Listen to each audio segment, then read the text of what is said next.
Okay, I hope you're ready. I'm ready. I painted John Wick as a turtle. Let me just let that sink in for just a minute. Okay, let's back up. A while ago, I was mindlessly drawing in my sketchbook one night, and I sketched a small drawing of a turtle. I drew him in this sliding action pose with a gun in each hand and a crazy expression on his face, with a whole bunch of ants around him chasing after him. I thought it was super cute, and I decided to turn it into a full painting.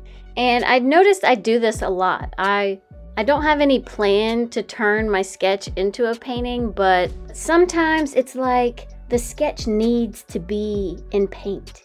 The sketch needs to become a painting, something to be on the wall, instead of just in my sketchbook where I can enjoy it and you guys can enjoy it, but it really needs to be brought to its full potential on canvas. So that's what I'm doing today. So for this painting, I'm using a canvas board and golden open acrylic paint, which is my favorite acrylic paint ever. So far. Probably ever. But, you know, Goonies never say die, so we'll see. I am a really slow painter, so the fact that it's slow drying is just like an A++ for me, because I take a lot of time mixing my paint. I take breaks. I go get a sandwich, and when I come back from making a sandwich, I don't want my paint to be dry immediately. So that's just a couple reasons why I love this paint. And if you're curious about any of my art supplies, I have a list of my favorite art supplies in my description of this video.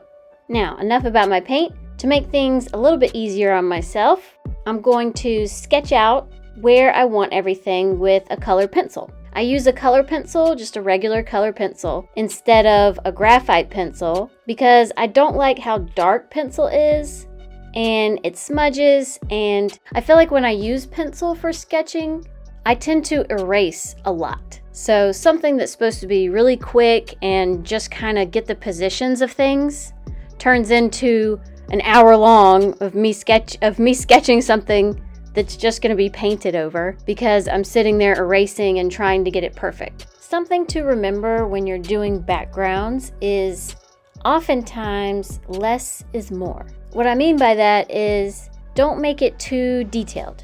In my background in the sky, you can tell that it's kind of at night or at dusk, or maybe there's a really bright moon shining through a lot of misty clouds. But I didn't paint a moon, I didn't paint clouds, I didn't paint stars. I could have, but I didn't. And yet you still get that feel of dusk, that moody setting.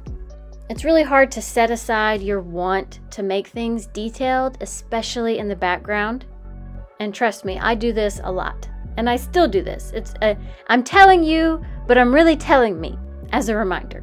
Because when I did the sky and I did the trees in the background, I wanted to go back and do more detail. I wanted to keep painting and paint all the trees and paint a moon and all this stuff. But I held back from doing that, and I'm glad I did because I think it looks really cool.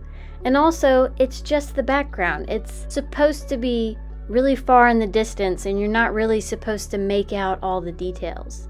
The more I paint, the more I try to focus my efforts on the real focal point in the painting and not getting lost along the way. There's some kind of magic that happens in paintings that pulls your eye just to the right spot and can even move your gaze around a painting. And part of figuring out that magic is hard to do as a beginner, but the more you do it, the more you kind of figure it out, and the more I've been trying to figure it out myself.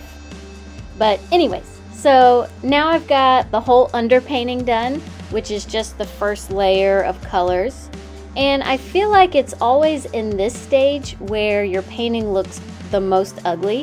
When you're done with the first layer and you're doing like the second layer of detail where it's not the final details, it's like the step before the final details, and because you don't have those final details in there, everything just looks messy and kind of ugly. This is the point in painting where most people quit because it's hard to see past the ugly phase and know that there's still potential for that painting to get better. This is also the point in the painting for me where I get a little impatient, because I really, like right now, I really want to start on the turtle, but I can't start on the turtle until I've kind of finished the moss covering the tree log that he's sliding down. So I have to keep working on the tree and letting my paint dry and then working on it some more, and it's just, it makes me impatient, which is weird because I'm a very patient person when it comes to stuff like this. But when I'm painting, it's like I get so excited because I really want to see what it's gonna look like finished, and it makes me feel impatient. And a lot of it is hard because while you're waiting on one thing to dry, you got to move on to something else. So you kind of have to plan around what needs to be done at what stage. Like I do these mushrooms, and that was fun because I actually got to complete them start to finish, which I don't really get to do very often. I've seen some people paint and they literally start in one corner of the painting and completely finish, like each square inch at a time, and I think that's so bizarre to me. Like, bravo for one thing. I'm all over the place whenever I'm painting. I paint this over here, I paint that side, I wait for this to dry and jump over here.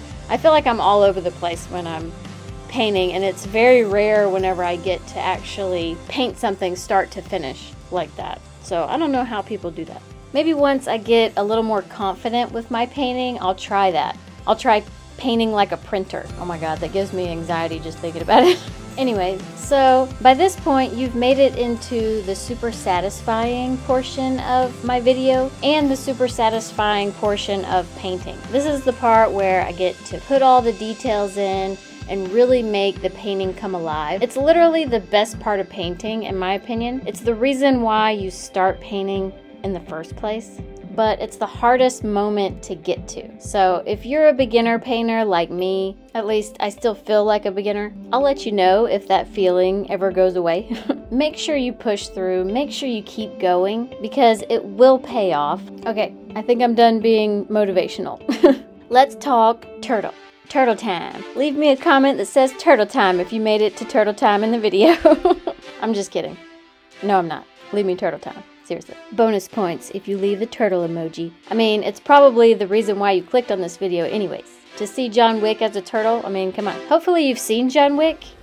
At least the first one. If you haven't, and you like action movies, I suggest John Wick, the first one. The fourth John Wick comes out this weekend. I'm going to see it. Let me know in the comments if you're going to see the fourth one too. It should be a lot of fun. Hopefully it's a lot of fun. I like Keanu Reeves. I think he does a good job. But anyway, painting this turtle was kind of weird. It's like part of me wanted to make him kind of cartoony looking, but then part of me wanted to make him look like a real turtle, and it was really hard. I kept going back and forth. I looked up reference photos of turtles, and there's so many different looking turtles out there. It's ridiculous. I love sea turtles. Sea turtles look awesome, but it's like he's not a sea turtle. And most of the turtle pictures are like big, huge, old turtles. So anyway, this turtle is like a mashup of all the turtles that you could possibly find on the internet. Because it's hard. You think you know what a turtle looks like until you try to paint a turtle, and then it's like immediately your brain goes to cartoon turtles. Like, what was that turtle growing up?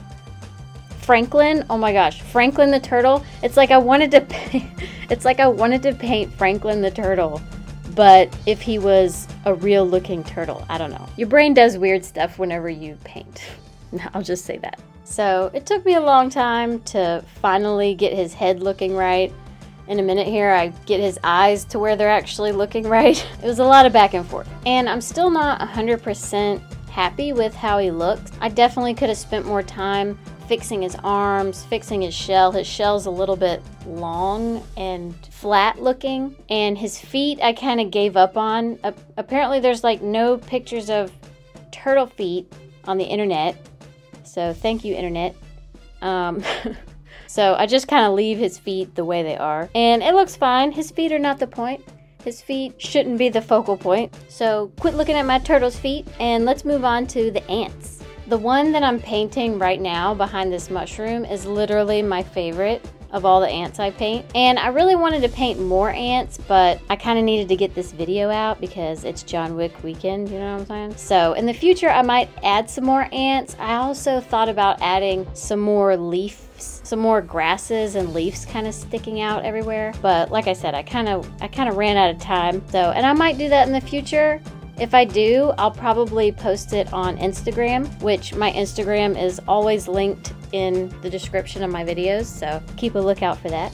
And if you're watching this on your phone, it's probably hard to find the description under this video. I know for me it is. Whenever I watch stuff on my phone, it's like YouTube took out the first lines of the description and now it just says more ... So you gotta click on more ... in order to even see the description, which is kind of weird.